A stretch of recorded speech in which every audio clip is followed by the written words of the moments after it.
15 April থেকে সামুদ্রিক মাছের প্রজনন বাড়ানোর জন্য ব্যান পিরিয়ড শুরু হয়েছে। এই সময়কালে মাছ ধরা নিষিদ্ধ।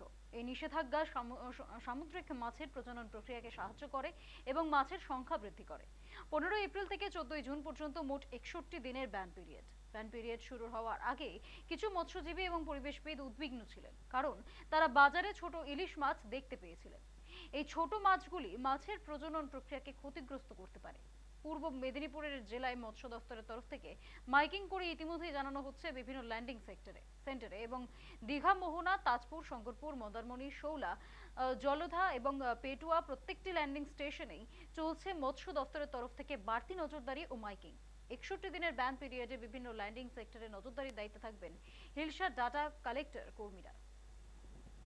সামুদ্রিক মৎস্য সম্পদের যথাযথ প্রজনন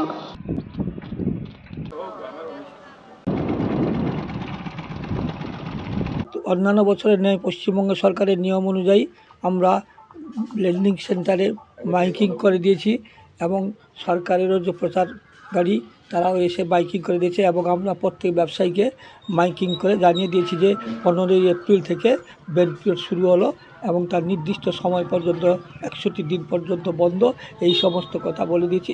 এপ্রিল মাস চালু হওয়ার আগে আমরা ব্যবসা বন্ধ করে দিয়েছি। আমার ল্যান্ডিং সেন্টারে কোনো রকম কোনো মালিকের বোর্ড এখন চলছে না। আমরা গভর্নমেন্টের নিয়ম মেনে আমরা ব্যবসা করি। গভর্নমেন্টকে এই বিষয়ে আমরা আরও শক্ত হওয়ার জন্য অনুরোধ করি।